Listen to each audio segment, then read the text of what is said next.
Hello दोस्तों, welcome to एक्विजिटिव education. और मैं आपका दोस्त आप लोग के लिए नई वीडियो लेके आ गया हूँ। आज हम लोग जो पेपर डिस्कस करने वाले हैं वो आपका एसएससी सीएचएसएल का 10 जुलाई 2019 को हुआ था। उसी की हम लोग आफ्टरनून शिफ्ट को लेने वाले हैं।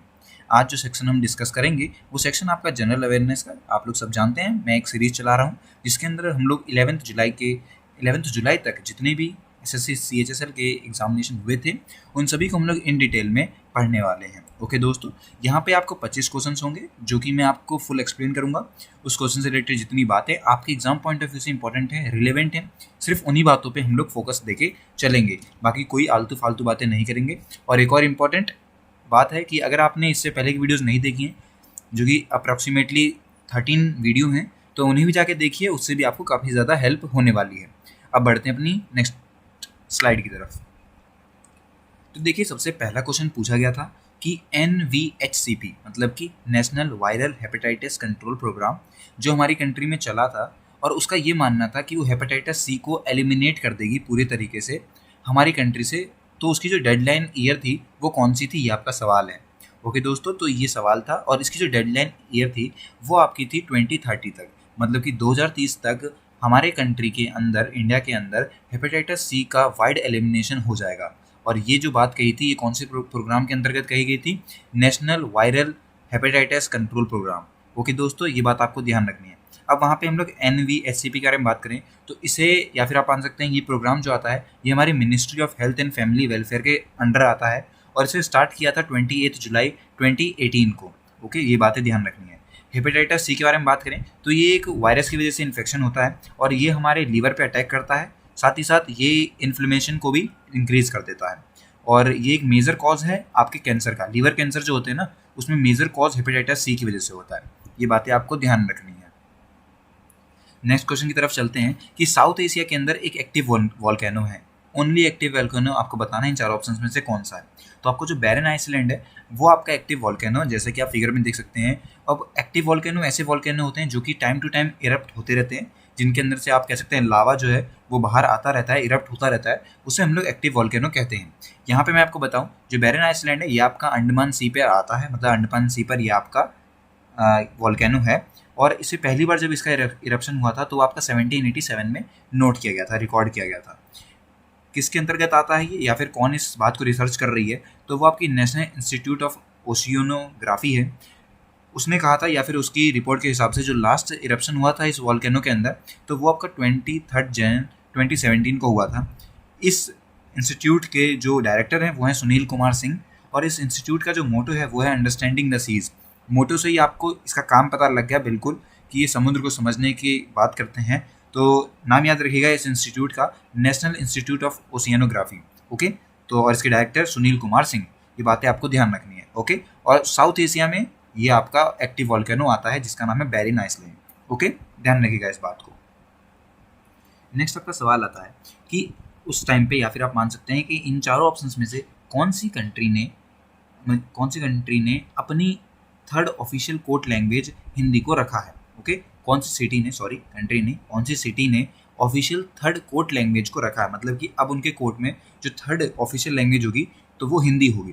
तो अबू धाबी जो है सिटी, उसने रखा है अपने कोर्ट के अंदर थर्ड ऑफिशियल लैंग्वेज को हिंदी में, मतलब हिंदी को रखा है अपनी थर्ड ऑफिशियल लैंग्वेज अपने कोर्ट में। ओके, अबू धाबी के बारे में बात करें तो ये कैपिटल है आपकी UAE, यूनाइटेड अरब इमिरेट्स। और ये आप मान सकते हैं अबू धाबी जो है ये पर्शियन गल्फ के आइसलैंड पे लोकेटेड है। UAE की जो करेंसी है वो है आपकी दिरहम। ओके, तो ये बातें आपको ध्यान रखनी है क्वेश्चन से रिलेटेड। नेक्स्ट आपका सवाल आता है कि अल्ट्रासोनिक साउंड वेव्स जो होती हैं तो उनकी फ्रिक्वेंसीज कितनी होती है, अल्ट्रासोनिक साउंड्स की फ्रिक्वेंसीज कितनी होती हैं। जैसे कि आप फिगर पे देख सकते हैं, अल्ट्रासाउंड की जो वेव्स होती हैं इसकी फ्रिक्वेंसी आप मान सकते हैं 20 किलो हर्ट्ज से ज़्यादा होती हैं, और इंफ्रासाउंड जो होती हैं उनकी 20 हर्ट्ज से कम होती हैं। जो ऑडिबल है, जिन फ्रिक्वेंसीज को हम सुन सकते हैं, वो आपकी 20 हर्ट्ज से लेके 20 किलो हर्ट्ज तक की फ्रिक्वेंसीज को हम सुन सकते हैं। इससे ज़्यादा होने पर हम नहीं सुन सकते और इससे कम होने पर नहीं सुन सकते। यहाँ पे आप फिगर में देख रहे होंगे जो ऑडिबल फ्रिक्वेंसीज है ये ह्यूमन बींग्स के लिए। अल्ट्रासाउंड बैट जो है, जो आपने देखा होगा, चमगादड़ जो होते हैं, वो आपके अल्ट्रासाउंड वेव्स को सुन सकते हैं, और इंफ्रासाउंड को आपके जो हाथी हैं वो सुन सकते हैं। तो ये सारी बातें आपको ध्यान रखनी है। नेक्स्ट आपका सवाल आता है कि डॉक्यूमेंट मतलब वर्ड डॉक्यूमेंट से कॉन्टेक्स्ट में आपको बताना है गटर वर्ड होता है वो क्या काम होता है, मतलब कि उसका काम किस तरीके से आप बता सकते हैं। तो जैसे कि आप देख सकते हैं ऑप्शन में है the space left on one side for stretching and binding. आप लोगों ने देखा होगा जब भी आपने कोई डॉक्यूमेंट खोला होगा उस टाइम पर आपने देखा होगा कि कोई जब आप पेज में एक साइड में लेफ्ट साइड में एक आप कह सकते हैं एक फंक्शन होता है जो या फिर स्पेस होता है जो कि बाद में आपके काम आता है कि अगर आपको पेज बड़ा करना है, छोटा करना है, A4 से A3 करना है या फिर इस तरह के काम जो है वो काम करता है। तो वो गटर जो वर्ड है वो वहाँ यूज़ होता है डॉक्यूमेंट कंटेक्स्ट में अगर हम बात करें। ओके, तो ये बात आपको ध्यान रखनी है। नेक्स्ट हमारा सवाल आता है कि एक फेमस टेम्पल है कंदारिया टेम्पल, तो वो कहाँ पे लोकेटेड है, उसकी लोकेशन बतानी है। तो जो खजुराहो जो है आपका मध्य प्रदेश के अंदर, वहाँ पे आपका कंदारिया महादेव टेम्पल है। काफ़ी सुंदर है देखने में, देखिए कितना बढ़िया लिखता है ये। मध्य प्रदेश के बारे में बात करें तो कैपिटल भोपाल हो जाती है, governor Anandiben Patel, additional charge है आनंदीबेन पटेल का, सीएम यहाँ पे शिवराज सिंह चौहान हो जाते हैं। दो आपको जगह लोकेशन याद रखनी है, आपका मध्य प्रदेश के अंदर ही आपका कान्हा टाइगर रिजर्व आता है और मध्य प्रदेश के अंदर ही आपका बांधवगढ़ नेशनल पार्क भी आता है। तो ये दोनों ही आपको याद रखना है क्योंकि ये दोनों ही एग्जामिनेशन में इंपॉर्टेंट हो जाते हैं। ओके, नेक्स्ट हमारा सवाल आता है कि एक बुक है जिसका टाइटल है every vote counts the story of India's election, तो वो किसने लिखी थी, उनका नाम बताना है आपको। तो जो नवीन चावला जी हैं उन्होंने आपकी ये वाली बुक जो है लिखी थी जिसका नाम है every vote counts the story of India's election. Okay दोस्तों, ये बात आपको ध्यान रखनी है। नवीन चावला के बारे में बात करें तो एक सिविल सर्वेंट है, साथ ही साथ राइटर भी हैं और ये इंडिया के 16th चीफ इलेक्शन कमीशन रहे थे। ओके, ध्यान रखिएगा 16th चीफ इलेक्शन कमीशन में ये थे, ध्यान रखिएगा इस बात को। तो नाम क्या है इनका, नवीन चावला जी हैं और इन्होंने बुक लिखी है every vote counts the story of India's election. Okay, next question की तरफ बढ़ते हैं कि डैश है जो कि यूज़ किया जाता है लिक्विड इन ग्लास थर्मोमीटर्स में। ओके, कॉमनली यूज़ किया जाता है। अब राइट ऑप्शन इसका अल्कोहल हो जाता है।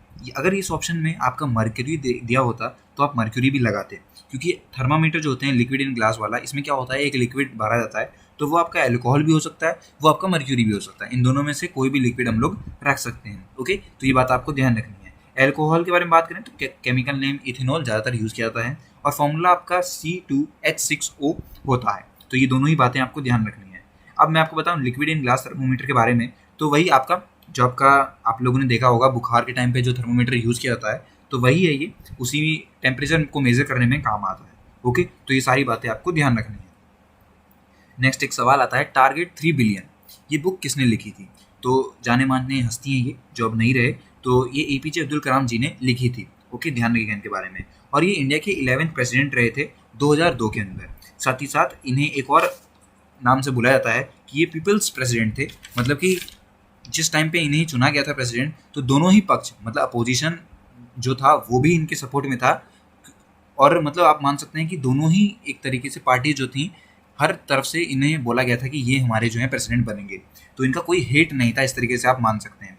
इन्हें पद्म भूषण मिला था 1981 के अंदर, पद्म विभूषण इन्हें 1990 में मिला और भारत रत्न इन्हें 1997 में मिला। काफ़ी अच्छे थे ये और इन्हें रॉकेटमैन भी कहा जाता है इंडिया का। तो ये सारी बातें आपको ध्यान रखनी है। नेक्स्ट हमारा सवाल आता है कि which of the following is a landlocked country, इन चारों में से लैंड लॉक्ड कंट्री कौन सी है उसका नाम बताना है आपको। तो मंगोलिया जो दिख रहा है यहाँ पे, अगर आप मैप में देखेंगे तो यहाँ पे आपको मंगोलिया दिखेगी जो कि चारों तरफ से जो है वो लैंड लॉक्ड है। चाइना, कजाकिस्तान और रसिया, इन्होंने मंगोलिया को घेर रखा है। ओके, मंगोलिया के बारे में बात करें तो यहाँ की कैपिटल जो है वो उलन बतार है और करेंसी जो है वो टोगरोग है। ओके, तो ये दोनों ही बातें आपको ध्यान रखनी है। बाकी प्रेसिडेंट और प्राइम मिनिस्टर नहीं पूछता है इतने आपके अदर स्टेट से इस एग्जामिनेशन में, तो वो आपको याद रखने की ज़्यादा ज़रूरत नहीं है।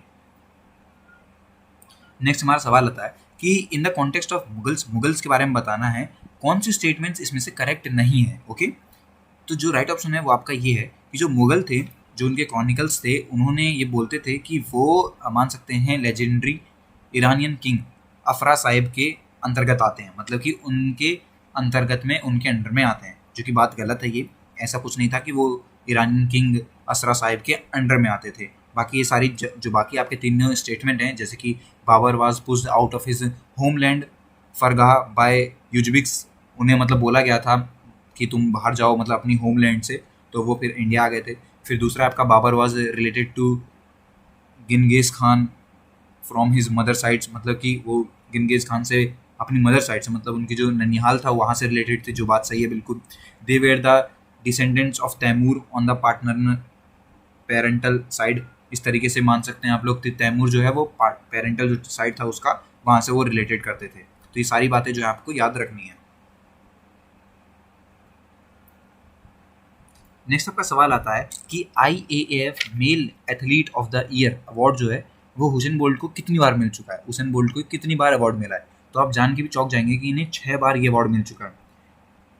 ओके दोस्तों, मतलब कि हुसैन बोल्ट की इतनी बेहतरीन परफॉर्मेंस रही है, मतलब आप मान सकते हैं कि ये सुपरमैन की तरह दौड़ते हैं, बिल्कुल बहुत तेज, 100 मीटर में, 200 मीटर और 400 मीटर में बहुत अच्छी इनकी दौड़ रहती है। तो ये बातें आपको ध्यान रखनी है। साथ ही साथ जो लेटेस्ट IAAF अवार्ड जो है वो 2016 में दिया गया था। और अगर हम 2019 के बारे में बात करें तो ये मिला था आपका यूलियूड किपचागो, शायद इनकी प्रोनाउंसिएशन गलत हो सकती है, पर ये कीनिया के एक लॉन्ग डिस्टेंस रनर है जिन्हें अभी 2019 में ये मिला है। और हुसैन बोल्ट को जो लेटेस्ट IAAF मिला था वो आपका 2016 के अंदर मिला था। 6 बार इन्हें ये वाला अवार्ड मिल चुका है, ये बात आपको ध्यान रखनी है। नेक्स्ट आपका सवाल आता है कि 19th सेंचुरी में एक सतनामी मूवमेंट हुआ था जो कि इंडिया के सेंट्रल में हुआ था, तो वो किसके द्वारा मतलब फाउंड किया गया था। तो जो आपके गुरु घसीदास हैं उन्होंने ये फाउंड किया था कि जो सतनामी मूवमेंट है। अब मैं बताऊं आपको सतनामी मूवमेंट के बारे में, तो ये एक तरीके से सिखिज्म से रिलेटेड है, मतलब सिमिलर है उसकी तरह, एक अलग रिलीजन भी मान सकते हैं आप इस तरीके से। और ये स्टेट ऑफ छत्तीसगढ़ में शुरू किया गया था। ओके, आप लोग मान सकते हैं छत्तीसगढ़ में एक और नेशनल पार्क है जिसका नाम गुरु घसीदास नेशनल पार्क है, जिसको अभी चेंज किया गया है। तो ये सारी बातें आपको ध्यान रखनी है। नेक्स्ट आपका सवाल आता है कि एग्रीकल्चर से रिलेटेड एक वर्ड है बरानी, तो वो कौन से मतलब कहाँ कौन सी फार्मिंग से रिलेटेड है, रिफर करता है। तो जो रेनफीड फार्मिंग होती है, रेनफीड फार्मिंग मतलब मान सकते हैं कि जो फसलें होंगी वो आपकी रेनफॉल पे डिपेंड करेंगी। अगर बारिश होगी तो फसल अच्छी होगी, नहीं तो नहीं होगी। तो उस टाइम पे मतलब आपका जो बरानी जो है वो रिफर होता है। ओके, ध्यान रखिएगा इसके बारे में। नेक्स्ट हमारा सवाल आता है कि जो आप मान सकते हैं अपॉइंटमेंट ऑफ फाइनेंस कमीशन जो है वो हमारे इंडियन कॉन्स्टिट्यूशन के कौन से आर्टिकल में लिखा गया है। तो आर्टिकल 280 में आपका ये लिखा है। और मैं बता दूं आपको, रिसेंटली जो फाइनेंस कमीशन हमारा आया था वो 2017 में आया था, जिसे चेयर किया गया था NK सिंह के द्वारा। फर्स्ट कमीशन आपका 1951 में आया था। ओके दोस्तों, तो ये बातें हैं जो आपको याद रखनी है। आर्टिकल 280 बात करता है अपॉइंटमेंट ऑफ फाइनेंस कमीशन को। नेक्स्ट हमारा सवाल है कि बढ़ती का नाम जिंदगी जो है ये एक टैगलाइन है, तो वो कौन से बैंक की है। तो बढ़ती का नाम जिंदगी टैगलाइन एक्सिस बैंक की है। एक्सिस बैंक क्या है, ये इंडिया की प्राइवेट सेक्टर बैंक है। इसका हेड ऑफिस महाराष्ट्र में है, मुंबई के अंदर। ओके, और चेयरमैन जो है वो इसके प्रेजेंट टाइम पे श्री राकेश मखाजी हैं। ओके, तो ये बातें आपको ध्यान रखनी है कि बढ़ती का नाम जिंदगी इस तरीके से टैगलाइन हो जाती है एक्सिस बैंक की। देखिए क्या सवाल कितने अजीबोगरीब हैं, छोटे मोटे सवाल हैं। एडवर्टीजमेंट अगर आप देखते होंगे तो भी आपको ये चीज़ें याद आ जाएंगी। ओके, ध्यान रखिएगा। नेक्स्ट आता है कि एक एरर होता है, करेक्ट मतलब एक मतलब मान सकते हैं एक तरीके से मतलब डिफेक्ट है ये, जिसे हम लोग कहते हैं प्रेसबायोपिया। तो ये कौन से लेंस को यूज़ करने से, किस टाइप के लेंस को यूज़ करने से करेक्ट किया जा सकता है। तो बाईफोकल जो लेंस होते हैं, मतलब कि 2 उनकी फोकल लेंथ होगी, उनको यूज़ करके आप लोग इस प्रेसबायोपिया को ठीक कर सकते हैं। ओके, प्रेसबायोपिया के बारे में बात करें तो जब ये एज के साथ जो है ये बढ़ जाता है, मतलब कि हमारी जो लेंस है वो हार्ड हो जाती है, और हार्ड होने की वजह से ये जो है मतलब नहीं सही जगह पे अपने जो रेटिना पे सही तरीके से इमेज नहीं बना पाती है। जैसे कि आप फिगर में देख सकते हैं कि रेटिना के पीछे जाके उसने अपनी जो फोकल पॉइंट है उसका वो आया है, तो इसीलिए जो इमेजेस हैं वो क्लियर नहीं दिख पाती हैं। ओके, ध्यान रखिएगा इस बात को। एज से रिलेटेड है ये, मतलब उम्र जब बढ़ती है तो ये आपको कॉमनली मतलब ये बीमारी हो जाती है, डिफेक्ट हो जाता है, बीमारी नहीं डिफेक्ट है ये। नेक्स्ट हमारा सवाल आता है कि स्पेशल ओलंपिक्स वर्ल्ड गेम्स 2019 का कहाँ पे हुआ था। तो स्पेशल ओलंपिक्स वर्ल्ड गेम 2019 का आपका अबू धाबी में हुआ था। ये क्वेश्चन जो है रिपीट हुआ है। मैंने बता दूं आपको, इससे पहले भी जो मैंने आपके क्वेश्चन पेपर करवाए थे उसमें से किसी के पेपर में मुझे यहाँ तक याद है कि ये एक और बार सवाल पूछा गया था, पर उस टाइम पे अबू धाबी नहीं पूछा गया था, उस टाइम पे कोई और सवाल था। तो आप जरूर जाके उसे देखिएगा। इसीलिए मैं बता रहा हूँ आपको, CHSL में काफ़ी सारे सवाल जो हैं वो रिपीट होते हैं। तो इस तरीके से आप लोगों को जो पिछले साल के पेपर है उन पर ध्यान देना। नेक्स्ट हमारा सवाल आता है कि which of the following cities hosted an international summit which adopted a declaration on digital health. मतलब कि एक ऐसी समिट हुई थी, इंटरनेशनल समिट, जहाँ पे डिजिटल हेल्थ के बारे में बात करी गई थी। ओके, तो वो कहाँ पे हुई थी, तो कौन सी सिटी ने करी थी, वो आपकी दिल्ली जो हमारी है वो थी।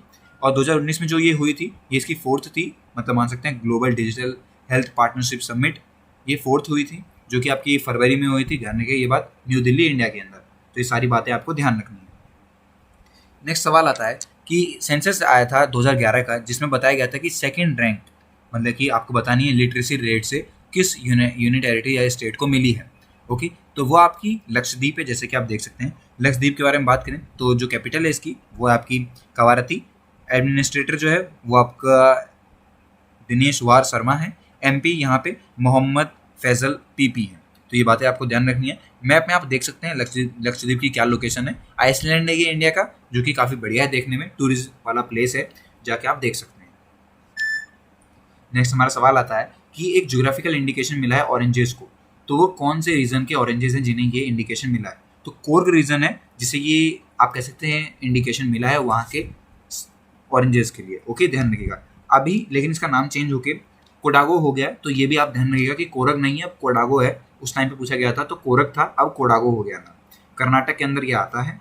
कैपिटल कर्नाटक की बेंगलोर हो जाती है। गवर्नर वजुभाई वाला। CM BS Yediyurappa. फ्लावर वहाँ पे लोटस जो है स्टेट फ्लावर हो जाता है दोस्तों। तो ये सारी बातें आपको ध्यान रखनी है।